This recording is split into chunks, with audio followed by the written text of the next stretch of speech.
Abra sua Bíblia em Atos capítulo 2.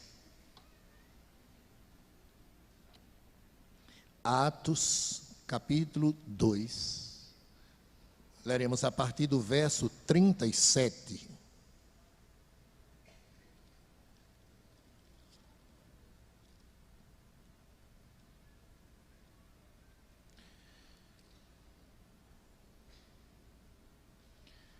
Atos 2, a partir do verso 37.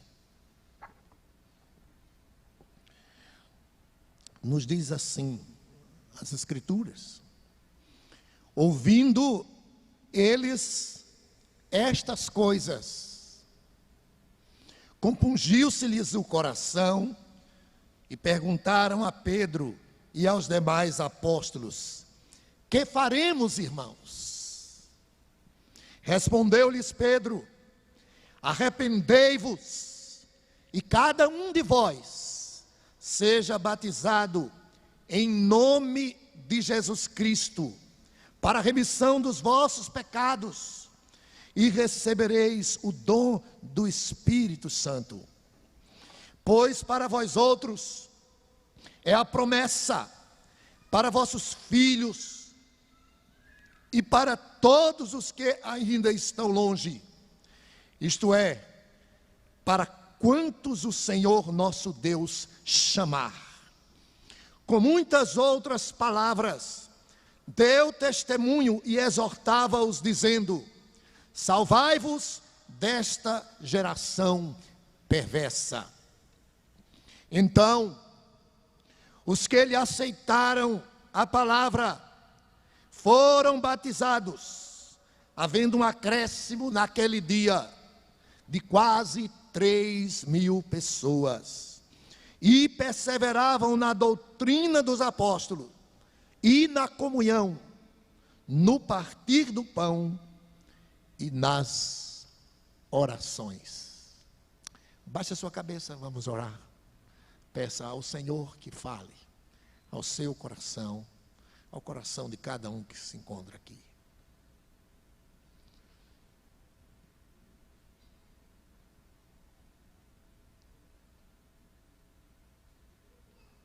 Senhor amado, em nome de Jesus, o teu Filho, eu quero mais uma vez pedir por este momento em que vamos anunciar a tua palavra. Ó Deus, naquele dia em que Pedro pregou a palavra, nos diz ela mesma que todos foram cheios do Espírito Santo. A tua igreja estava plena do teu poder naquele momento, e o teu servo, abençoado por ti, pôde pregar a palavra que causou um impacto profundo na vida de milhares de pessoas. Ó Senhor, que aquele mesmo poder seja manifesto nesse instante em que vamos transmitir a tua palavra, que o mesmo Espírito atue poderosamente na transmissão e na recepção da tua palavra. Tu conheces a cada um que se encontra nesta casa de oração. Todos necessitamos, ó Deus, da graça do Senhor nesse instante, para compreender, para entender, para aceitar, para crer, Senhor, na tua palavra. Sê conosco nesse instante, nós te pedimos em nome de Jesus, amém. Nós já vimos os versos de 14 até o verso 39, na verdade até o 40, eu voltei um pouco atrás para nos acharmos naquilo que eu gostaria de, nessa noite, transmitir a todos vocês. Uma pessoa que pensa corretamente, quer fazer as coisas de forma certa. Quem usa o seu senso, quem usa o seu pensamento, não vai fazer uma coisa de qualquer forma. Eu estou querendo dizer, dar algum exemplo. Por exemplo, a construção de uma casa. Quem vai construir uma casa deve pensar desde o terreno. O terreno onde ele vai construir, se é um terreno digno, se é um terreno sólido, onde ele possa de fato erguer a sua construção. Depois ele vai pensar nos materiais que vai usar para essa construção desta casa. Então, ele, na medida das suas posses, vai procurar o que de melhor, porque a construção de uma casa é algo extremamente sério. Ele não pode construir de qualquer forma, usando qualquer tipo de material. Por fim, ele vai pensar também quem é que vai construir aquela casa. Não pode ser qualquer pessoa, não é qualquer pessoa que entende de construção de uma casa. E me vem à memória aqui uma pessoa que conheci há muitos anos atrás. Ele era um servente que muitas vezes se metia a pedreiro. E foi muito engraçado uma certa experiência dele numa casa, que ele estava construindo a parede na sala dessa casa, e ele não estava aprumando a parede, e de repente ele percebeu que a parede estava completamente inclinada para ele mesmo assim, e ele disse: eu acho que essa parede vai cair. Mas eu nunca vi uma coisa dessa, e de fato, a parede caiu. Não é qualquer pessoa que pode construir. Você vai pensar primeiramente, a planta daquela casa, como é que vai ser aquela casa, e vai investir na fundação daquela casa, ou seja, no alicerce daquela casa, para que aquela casa esteja bem construída. Uma família, quem quer constituir uma família, também da mesma forma. Você vai investir bem na casa, porque é uma família que vai morar ali. Mas quem pensa em construir família, quem pensa em casar-se para ter o seu lar, se alguém que quer fazer uma casa tem que pensar bem, quem quer casar tem que pensar mais ainda. É coisa extremamente séria. Então deve ser considerado em oração e rogar ao Senhor. Eu dizia, quando orava ainda pelo meu casamento: Senhor, eu não posso errar aí, porque é até o cemitério. É até o cemitério. A Bíblia diz, o que Deus ajuntou, não separe o homem. Ou você enterra ela, ou ela lhe enterra. Bom ou ruim, entendeu? Tem que pedir a Deus que abençoe. E foi o versículo que eu coloquei no meu convite de casamento. Tenha Deus misericórdia de nós e nos abençoe. E tenho provado da graça e da misericórdia do Senhor, e por isso estamos quase 30 anos já. São 28, graças a Deus. Agora que está bom. Veja bem, então tenho dito que tudo que você for fazer, tem que procurar fazer corretamente. Nós estamos nesse texto aqui, diante da edificação e da construção de uma igreja. Se tudo que formos fazer nessa vida, devemos fazer da melhor forma possível, como citei o exemplo da construção de uma casa, da constituição de uma família, um negócio, se você vai abrir um negócio, um comércio, um projeto de estudo, seja lá, você tem que procurar saber como vai fazer para que dê tudo certo debaixo da orientação de Deus. Porque pode começar e não terminar. Toda vez que eu vou ali a Santo Inácio, muitas pessoas aqui conhecem aquela vila de Santo Inácio. Eu vejo ali um prédio que deve ter uns 2 ou 3 andares, que o camarada começou a construir, eu acho que tem mais de 100 anos. Até hoje não terminou. Na verdade, ele parou a construção, deve ter dezenas de anos. Parece que ele percebeu que não dava para continuar e ficou lá, né, como um ponto turístico daquela vila ali. A igreja de Cristo, ela foi fundada aqui neste momento, após a pregação do apóstolo Pedro, que nós já vimos aqui por 2 domingos, a partir do verso 14, quando ele vai responder ao questionamento de algumas pessoas que testemunharam a descida do Espírito Santo no dia de Pentecostes. E houve um momento fenomenal ali, extraordinário. A Bíblia diz que 120 irmãos foram cheios do Espírito Santo, e eles louvavam a Deus em outras línguas, línguas das pessoas que estavam ali, de diversas nações, ali reunidas, e eles estavam exaltando, glorificando a Deus, tudo isso ao mesmo tempo, de sorte que alguns não compreenderam aquilo lá, e muitos disseram, estão bêbados, não tinha nenhuma condição, até do ponto de vista natural falando, porque era 9 horas da manhã. Imagine 120 pessoas embriagadas, 9 horas da manhã. Era a 3ª hora do dia. Eles estavam, na verdade, tomados pela glória de Deus, eles estavam cheios do Espírito Santo. Então Pedro vai explicar àquelas pessoas o que é que estava acontecendo ali. Tudo o que estava acontecendo ali era para chamar a atenção para a pessoa de Cristo e a sua salvação. Por isso ele diz no versículo 21, e acontecerá que todo aquele que invocar o nome do Senhor será salvo.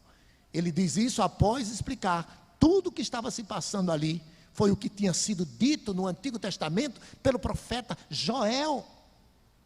E aquilo tudo estava acontecendo para que todo aquele que invocasse o nome do Senhor fosse salvo. Então, o Espírito Santo veio para glorificar a Cristo, ele veio para chamar a atenção para a pessoa de Cristo. Infelizmente, muitos movimentos religiosos dão ênfase maior à questão de sinais, dos fenômenos, das coisas extraordinárias, de dons, esquecendo-se que a missão principal foi glorificar a pessoa de Cristo. O Espírito Santo veio para habilitar, para capacitar a igreja para ser testemunha, tanto em Jerusalém, como em toda a Judeia, Samaria e até os confins da terra. E Pedro então pregou a mensagem. E ele começou no verso 22, falando, chamando a atenção de todas aquelas pessoas. E ele fala do nascimento de Jesus, da humanidade de Jesus, fala da morte de Jesus, fala da ressurreição do Senhor Jesus Cristo. Pedro prega o Evangelho, e ele o faz no poder do Espírito Santo. E aquela igreja surge, nasce ali, pelo impacto profundo daquelas palavras no coração daqueles ouvintes. 3.000 quase, eleitos, que estavam ali, foram chamados pela graça para a salvação. Um chamado eficaz, que operou a salvação na vida daquelas pessoas. Eu chamo a atenção, meus irmãos, de todos vocês, porque não era só o pregador que estava cheio do Espírito. A Bíblia diz que toda a igreja, o Espírito Santo foi derramado sobre todos eles. Eles foram todos cheios do Espírito. Havia, portanto, um clima tremendo, glorioso, para a atuação poderosa do Senhor na salvação de todos aqueles ouvintes.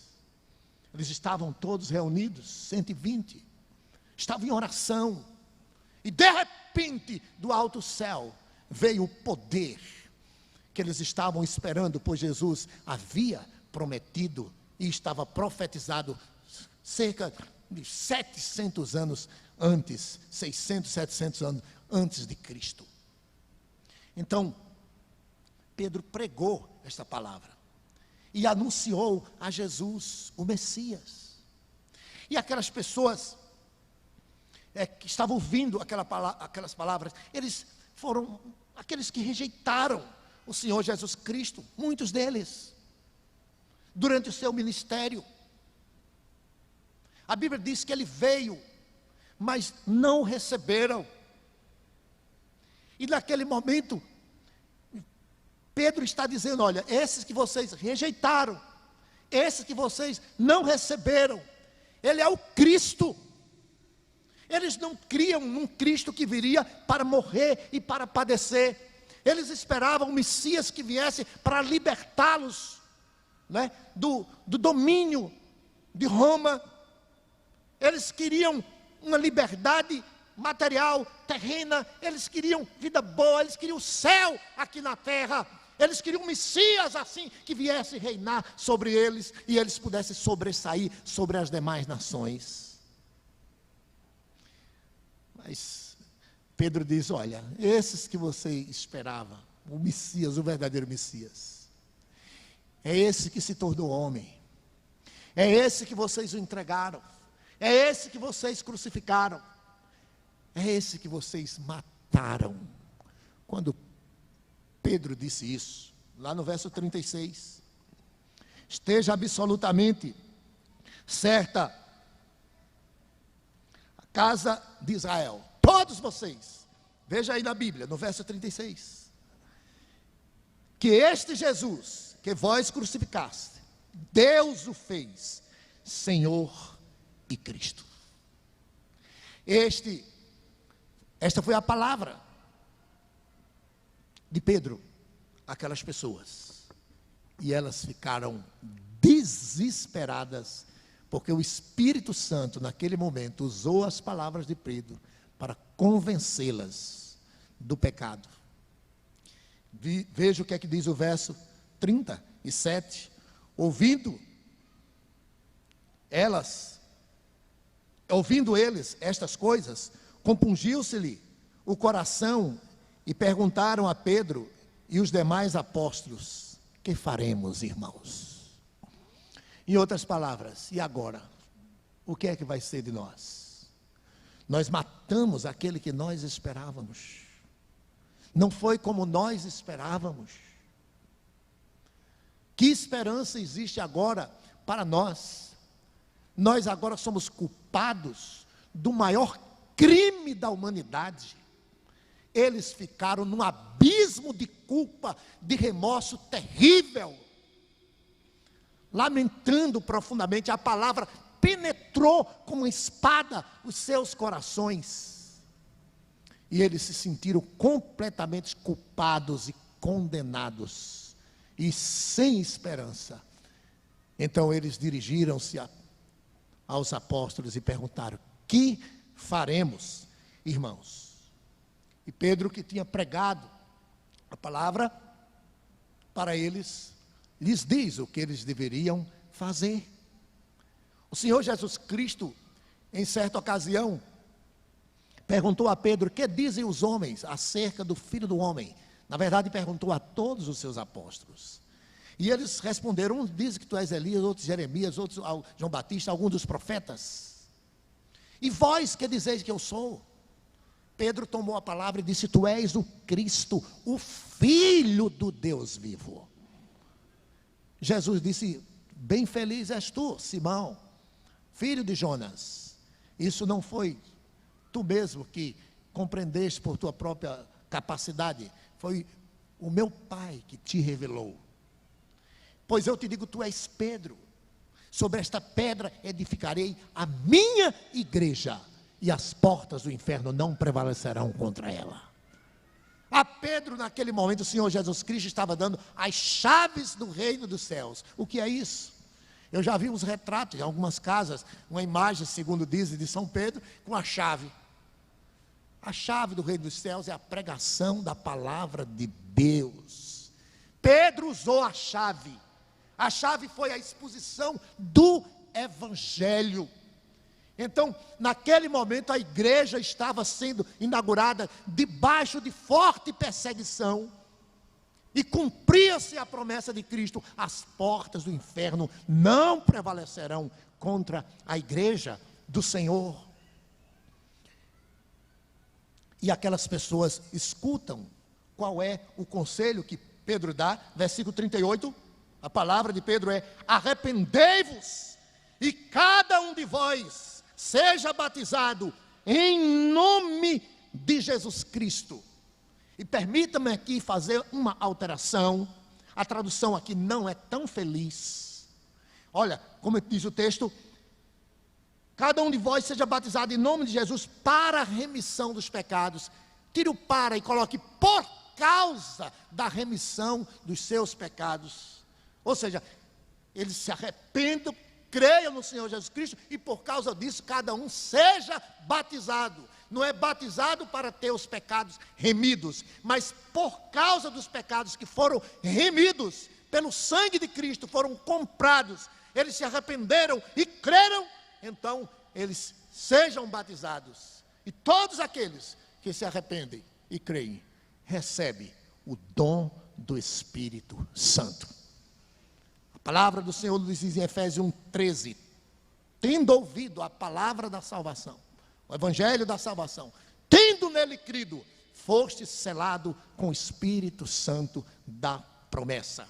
Então aquelas pessoas, né, foram impactadas pela mensagem de Pedro. Que mensagem? Ele falou de Cristo. Cristo que veio, Cristo que morreu, Cristo que ressuscitou. Isso é o evangelho.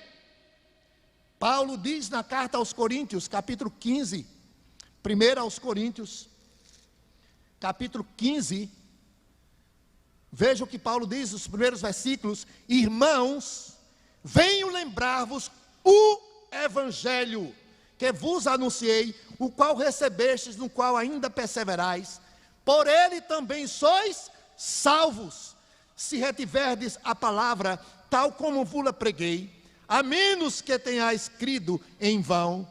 Antes de tudo, olha o que é evangelho, 15:3, entreguei o que também recebi, que Cristo morreu pelos nossos pecados, segundo as Escrituras, e que foi sepultado e ressuscitou ao terceiro dia, segundo as Escrituras. Este é o resumo, esta é a síntese da mensagem do evangelho, que Cristo Jesus veio pelos pecadores perdidos, morreu e ressuscitou, para que fôssemos perdoados, para que fôssemos justificados, para que fôssemos salvos, para que tivéssemos vida eterna. Foi isso que aquelas pessoas fizeram, e portanto foram encaminhadas ao batismo.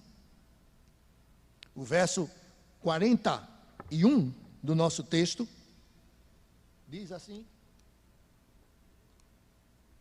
então os que lhe aceitaram a palavra foram batizados, havendo um acréscimo naquele dia de quase 3.000 pessoas. Tinha milhares de pessoas ali, naquela festa.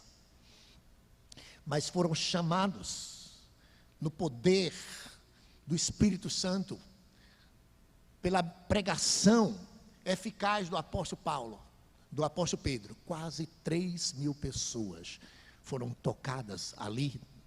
Que coisa extraordinária. Depois do avivamento em Nínive, quando Jonas pregou e uma cidade inteira foi convertida. Esse é o registro do maior número de conversões que nós temos depois de Nínive.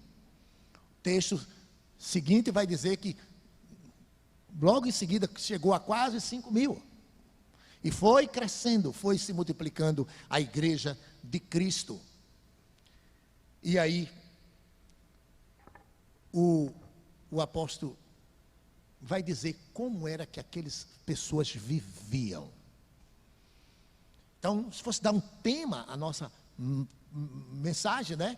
Quais são as características da igreja de Cristo? Qual é o caráter da igreja de Cristo?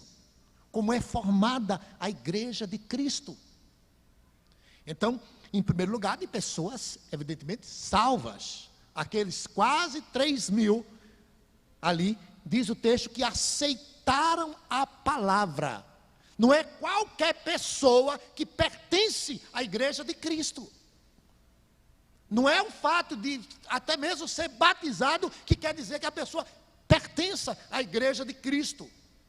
Mas se esta pessoa de fato aceitou a palavra de Cristo, se de fato essa pessoa creu em Cristo, se verdadeiramente se arrependeu, então a igreja de Cristo é formada por pessoas regeneradas, por pessoas transformadas.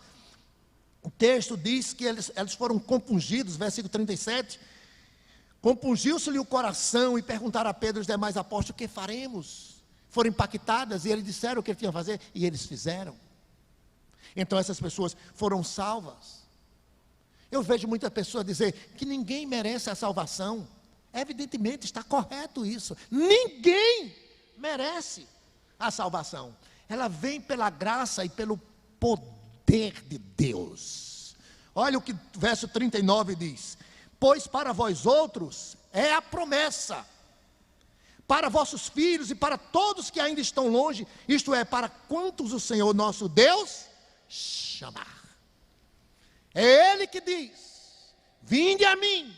É Ele que chama, é Ele que atrai o seu poder. Ninguém por si mesmo viria a Cristo. Ninguém tem essa capacidade, pois o homem, do ponto de vista espiritual, ele está morto. Ele não se move para Deus. Mas o poder de Deus se encarrega de convencer esse pecador, de chamá-lo ao arrependimento, de regenerá-lo, de fazê-lo nascer de novo, para que aquele espírito morto reviva e assim se arrependa, assim creia, recebendo Cristo como Senhor e Salvador de sua vida. Enquanto Deus não operar isso, o homem jamais poderá ser salvo. Então é a igreja formada de pessoas salvas. Foram salvas porque ouviram a palavra e creram. Não foi por obras, não foi por religiosidade, não foi o batismo dessas pessoas. Elas foram batizadas depois da experiência da salvação e da conversão. Aprove a Deus, disse Paulo em Coríntios capítulo 1, salvar os que creem pela loucura da pregação. Entenda isso, porque as pessoas achavam que ser salvo pela pregação, pela uma mensagem de salvação, era uma loucura. Para os gregos, os cristãos eram loucos, e os judeus também não aceitavam, porque os judeus queriam ver sempre milagres, queriam justificação também por meio da lei, por meio do cerimonialismo. E Paulo vai anunciar para eles o evangelho, ao qual ele chama poder de Deus para a salvação de todo aquele que crê. Ele anunciou o evangelho que fala do Cristo que veio, do Cristo que morreu, do Cristo que ressuscitou. E tudo isso pelo pecador perdido.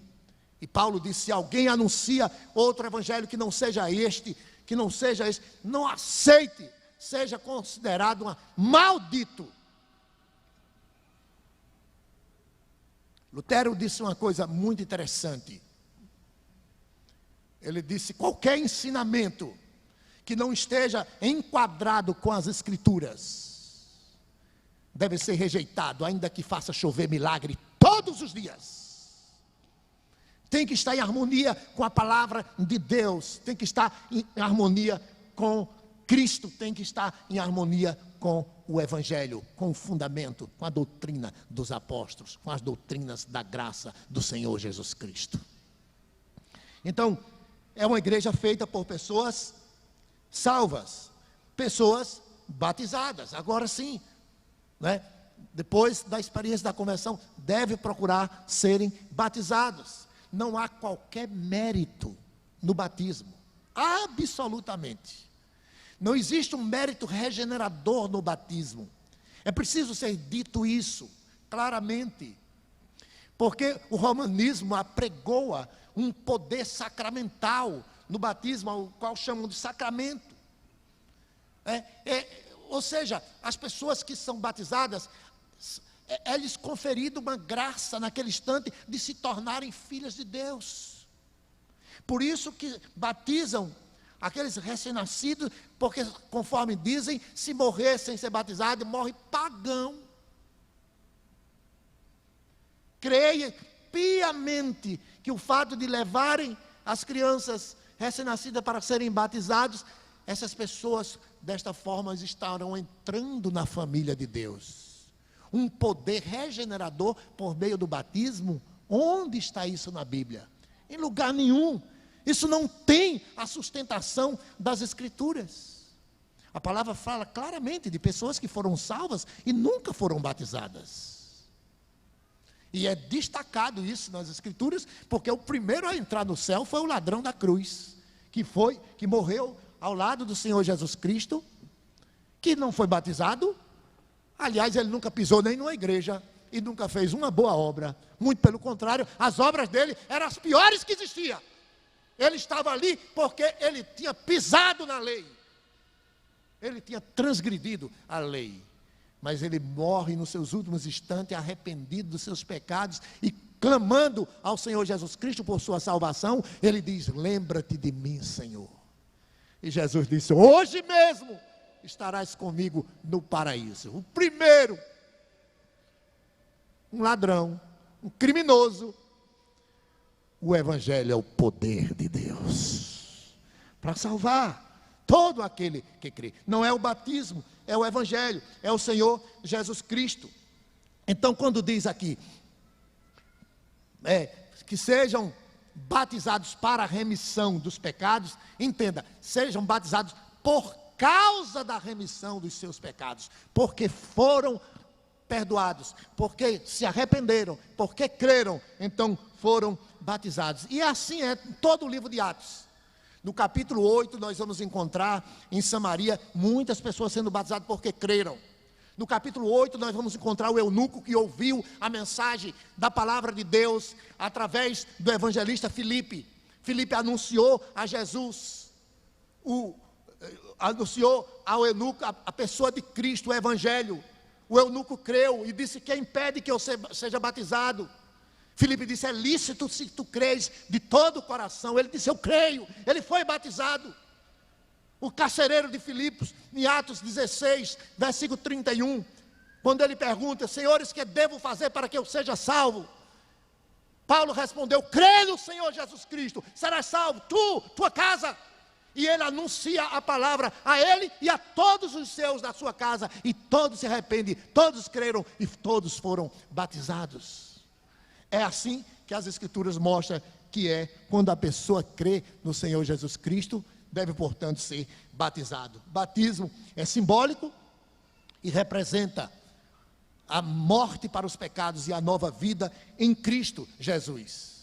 Aquilo que o Espírito Santo faz em nossas vidas, quando nós ouvimos a mensagem do Evangelho e opera em nós o arrependimento, aquilo que ele faz por dentro, o batismo representa por fora.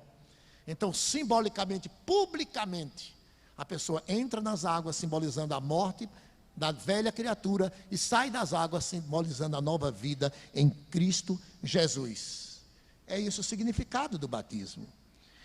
Então, o versículo 42 nos apresenta aí 4 coisas muito interessantes.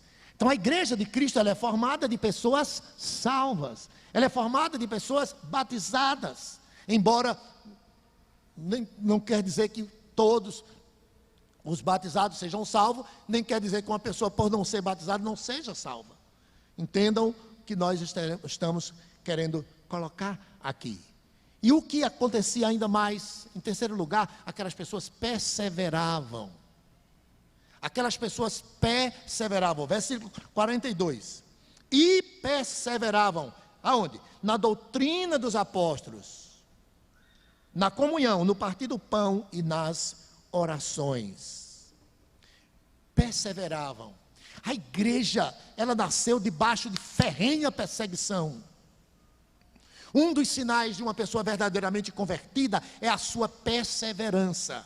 Ninguém vai ser salvo porque persevera, mas porque já é salvo vai perseverar. Então a perseverança é um sinal. Por isso está escrito: aquele que for fiel até a morte, né, ser fiel até a morte, e dar-te-ei a coroa da vida. Uma das maiores bênçãos que o cristão recebe é a graça da perseverança. A graça que nos opera a salvação em nós é a graça que nos fortalece para que possamos resistir todas as tentações, resistir às perseguições e permanecer firmes até o dia de Cristo Jesus.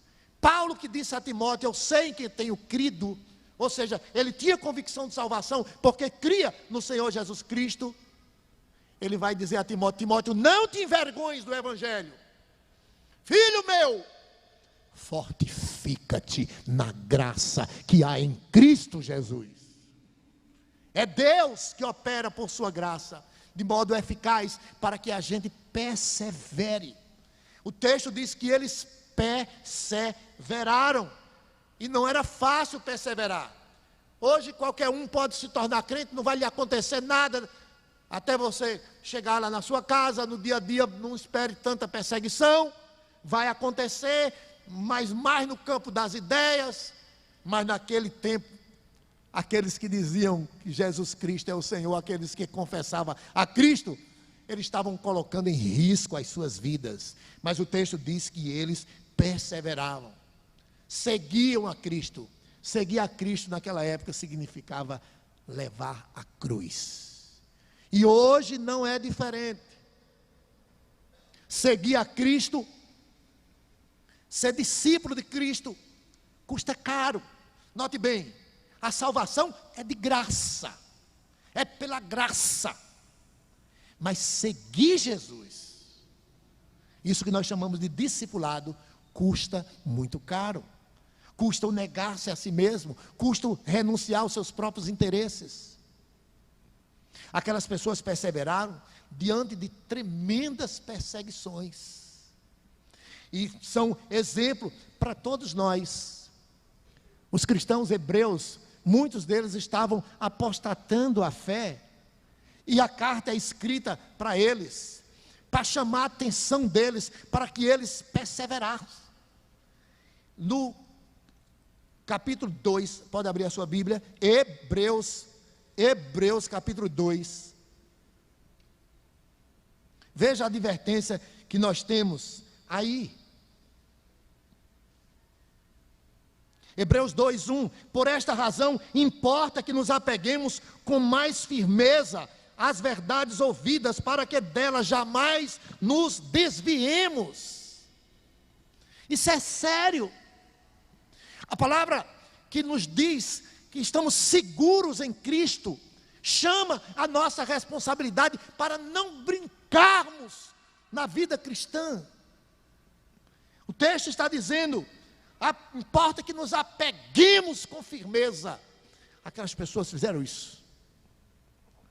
Mais adiante, esse mesmo autor aqui vai dizer no capítulo 12: portanto nós, que temos rodear-nos tão grande nuvem de testemunha, desembaraçando de todo o peso do pecado que tenazmente, ou seja, tão de perto nos rodeia, corramos com perseverança a carreira que nos está proposta, olhando firmemente para Jesus, o autor e consumador da nossa fé, o qual, em troca da alegria que lhe estava proposta, suportou a cruz, não fazendo caso da ignomínia.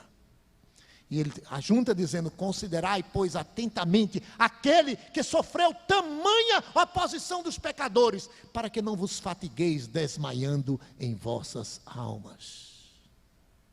O que é isso? Perseverança. Olhando para quem? Para o pastor Paulo? Não. Para Benjamim? Não. Há uma nuvem de testemunhas aqui no capítulo 11 de Hebreus, que são exemplos, que são estímulos para todos nós, mas para nenhum é dito olhar firmemente, somente Cristo. Nós somos decepcionados e nós decepcionamos pessoas, mas Jesus Cristo jamais vai nos decepcionar. Devemos, portanto, olhar para Ele, não tirar Jesus de vista, sob pena de nós vacilarmos na vida cristã. Portanto, perseverar, É isso que a Bíblia ordena a todos nós. E estes aqui perseveraram. Voltando ao capítulo 2, em que eles perseveraram?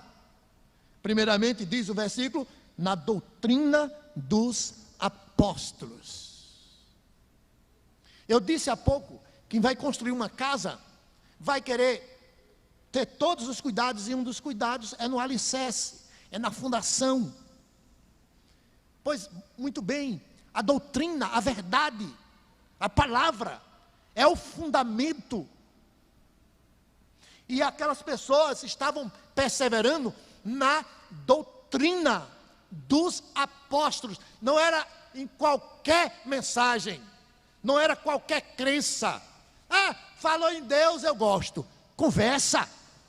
Eles creram e perseveraram na doutrina de Cristo, na doutrina dos apóstolos. Não é porque fala em Deus que está correto, não. O próprio Jesus disse, nem todo aquele que me diz Senhor, Senhor, entrará no reino dos céus, mas aquele que faz a vontade do meu Pai que está nos céus.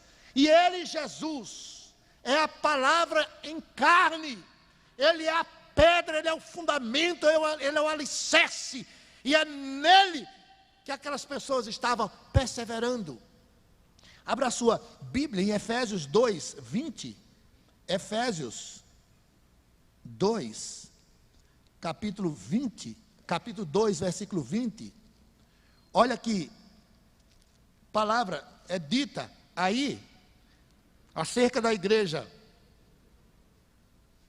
Edificados sobre o fundamento dos apóstolos e profetas, sendo Ele mesmo, Cristo Jesus, a pedra angular. Essa era a doutrina dos apóstolos, esse era o fundamento dos apóstolos, era Cristo.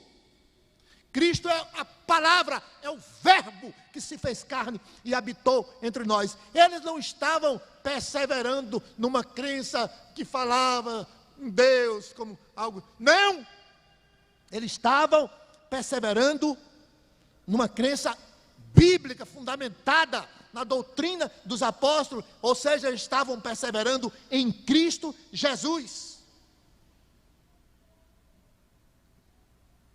Você conhece a sua crença? Você sabe em que você crê? Isso é importante. Você pode não saber, né, trigonometria, você pode não saber química, você pode não saber gramática, inglês, você pode não saber um monte de ciência, mas não saber em quem você crê verdadeiramente para a sua salvação é funesto, é terrível.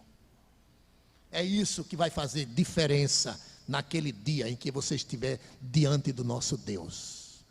Não é se você esteve na igreja ou não, não é se você fez boas obras ou não. Naquele dia o que vai contar é se você verdadeiramente está firmado na doutrina dos apóstolos, está firmado em Cristo Jesus, como estas pessoas estavam, elas perseveravam na doutrina. Em 2 Timóteo, capítulo 3, Paulo aconselha a Timóteo sobre perseverança. 2 Timóteo, capítulo 3, é bem conhecida essa passagem das Escrituras. Paulo diz a Timóteo: tu, porém, permanece naquilo que aprendeste, que foste inteirado, sabendo de quem o tens aprendido, e de que desde a infância sabe as sagradas letras que podem tornar-te sábio para a salvação pela fé em Cristo Jesus.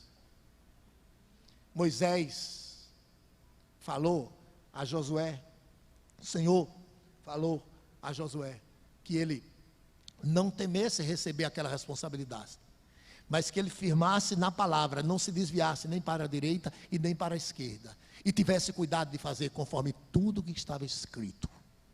Então, permanecer na palavra. Aquelas pessoas fizeram isso na doutrina dos apóstolos. Não era simplesmente firmeza, mas eles estudavam, eles procuravam aprender, eles valorizavam o culto, eles valorizavam as reuniões onde a palavra pudesse estar sendo exposta, eles iam para aprender. Eles não tinham, eu já sei de tudo. Como é o comportamento de muitas pessoas. Nunca vem uma escola bíblica dominical, nunca vai um pequeno grupo para estudar a palavra. Parece que sabe de tudo. Se não há nenhuma impossibilidade física, material, por que não se esforçar para estar junto, sempre aprendendo? A palavra de Deus é um tesouro inesgotável, uma riqueza insondável. A palavra do Senhor nos diz que essas pessoas todos os dias, se interessavam para aprender. Eles perseveravam na doutrina. A Bíblia diz que Jesus todos os dias estava no templo ensinando. Que exemplo glorioso essas pessoas nos dão aqui da igreja do Senhor Jesus Cristo. Em Mateus 28, Jesus disse: ide por todo o mundo, fazei discípulos de todas as nações, batizando-os em nome do Pai, do Filho e do Espírito Santo, ensinando-os a guardar todas as coisas que eu vos tenho falado. E a igreja tem os meios de ensinar, não apenas pelo culto do domingo à noite, mas tem tantas outras oportunidades para você aprender. Mas há alguns que desprezam, e desprezar um meio de graça é uma coisa terrível. O prejuízo para a alma é incalculável. Esses aqui tinham grande amor.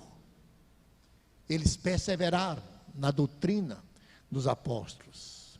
Estava estudando esse texto, eu me lembrei de uma canção que diz: encontrei-me com um velho fazendeiro, o seu rosto enrugado pelo sol, 80 anos, se chama Tio Sampaio, não tem medo de nenhum temporal. Perguntei qual era o seu grande segredo, de uma vida sempre cheia de vigor, e de uma fé tão radiante que a todos atraíra. Tio Sampaio me respondeu: as raízes. Cuide bem das coisas principais. Arraigado e sempre firme na palavra do Senhor, nada vai te abalar. Então, essa é a perseverança na doutrina, na raiz, na palavra, que é Cristo. Eles perseveravam, eles valorizavam. Você tem lido a sua Bíblia? Quantas vezes já leu? Você tem procurado estudar as lições da escola bíblica, os outros textos que são expostos para você? Eles perseveravam na doutrina. Mas eu quero encerrar citando a segunda coisa, que para mim é algo tremendo, que fazia uma grande diferença na vida daquela igreja. Eles perseveravam na doutrina dos apóstolos e também na comunhão. Essa palavra é koinonia, na língua original, o grego. É mais do que estar juntos.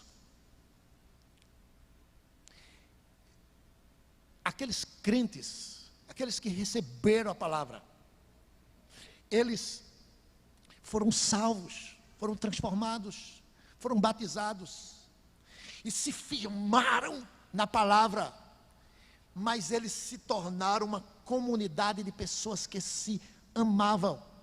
Era uma comunidade intensamente relacional. Igreja para aquelas pessoas não era um encontro que acontecia domingo de noite. Não. O texto vai dizer que todos os dias, todos os que creram estavam juntos. Evidentemente não tinha um templo que coubesse todos eles, e a igreja se espalhou nas casas, nos pequenos grupos. Mas eles queriam estar juntos. Numa época dessa em que fala tanto, eu gosto de privacidade. Com esse avanço da tecnologia, cada um escolhe o que quer ver. Até do ponto de vista da mensagem, escolhe a mensagem que quer ouvir, a música que quer ouvir. Sempre está ali presente, mas offline. Porque uma palavra no grupo que pertence, nunca. Talvez só quando tem um aniversário para dizer obrigado aos que dão alguma coisa. Algum parabéns. Essa tecnologia que tanto poderia ser útil para aproximar, não tem sido utilizado. É cada um na sua. Isso não é cristianismo. Você que não quer que a pessoa se meta na sua vida, não entre na igreja de Cristo. Igreja de Cristo é para a gente se meter na vida do outro. É para se interessar pelos problemas dos outros. Eles tinham tudo em comum. Eles se amavam. Um grande pregador, eu não sei pronunciar bem o nome, Bonhoeffer, ele foi preso por causa do testemunho do Evangelho. E ele escreve dizendo, olha, o que mais me faz falta é o companheirismo da igreja. Ou seja, quando ele se viu sem poder desfrutar da comunhão, do relacionamento com os irmãos, ele sentiu profundamente isto. Me lembro quando tive que me despedir da igreja em Jacobina. Eu tinha 21 anos na época. E foi um momento muito triste. Eu tive que deixar aquela cidade e retornar para Pernambuco. Foi um culto de quarta-feira, um culto de oração. E eles cantaram, Deus vos guarde pelo seu poder. O que eu mais senti naquele tempo foi deixar aquela comunidade com a qual eu convivia. A igreja, ela deve viver em comunhão. O modelo bíblico de igreja exige de todos nós. Igreja na Bíblia é exemplificada como um corpo. Os membros têm que estar juntos, como um exército. Mas um dos símbolos mais belos da igreja é uma família. Paulo fala da igreja como a família de Deus. No Antigo Testamento, o companheirismo era uma marca na vida dos homens de Deus. Quando você pensa na figura, por exemplo, de Moisés e Arão, não é verdade? Josué e Calebe, Davi e Jonatas. Estamos lendo aí, essa semana, Samuel, Davi e Jonatas, Elias e Eliseu, seu companheiro, não é? Paulo e Silas, Paulo e Barnabé, Paulo e Timóteo, Jesus e Pedro, Tiago e João. Companheirismo, aquela comunidade. Meus irmãos, se não tivesse isso, eu não queria saber de igreja. Eu tenho algumas pessoas que eu não poderia de forma nenhuma permanecer na igreja se essas pessoas não existissem. Você nunca vai ter companheirismo, comunhão com todos no mesmo nível. Não. Mas querer ficar isolado em internet, trocando o culto, trocando o ajuntamento por outras coisas. Estou citando internet porque é assim que muitas pessoas têm se isolado através desse meio. Não, igreja não é para privacidade. Igreja é para relacionamento. Igreja não é culto domingo. Igreja é diariamente um povo unido em comunhão, se importando uns com os outros. E essa igreja entendeu claramente a mensagem do Evangelho e desta forma quis vivenciar. Eles perseveraram assim. Que igreja maravilhosa. Quem não quer fazer parte de uma igreja dessa? Eu vi certa vez um pregador pregando para a igreja. Era culto de oração, dia de semana. Foi lá em Jacobina, eu estava visitando. aqueles irmãos. E o pregador usou esse texto aqui para falar para a igreja, uma mensagem de edificação. E por fim ele me deu a palavra para encerrar aquele culto, para eu orar. E eu percebi que tinha visitantes ali. Eu disse: vocês não gostariam de participar de uma igreja tão boa como essa? Vocês viram o pregador falar? Igreja que orava, igreja que tinha comunhão, igreja que era firme na palavra. E várias pessoas foram impactadas com aquela palavra. Essa é a igreja de Cristo. Você é assim? Você tem valorizado a doutrina, tem estudado a palavra, tem valorizado os cultos, as reuniões de estudo bíblico, tem lido as escrituras. Você tem procurado viver em comunhão uns com os outros, não no mesmo nível com todos, mas procurando, porque você vai precisar, nós precisamos uns dos outros.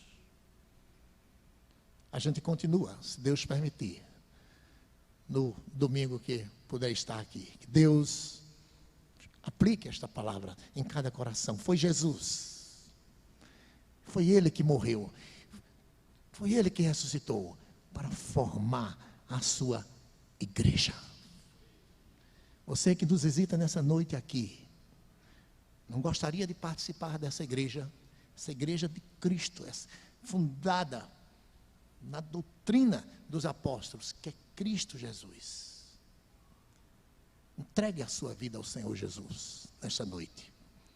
Peça a Ele que lhe regenere, peça a Ele que lhe converta, peça a Ele que lhe faça nascer de novo. Entregue-se ao Senhor Jesus.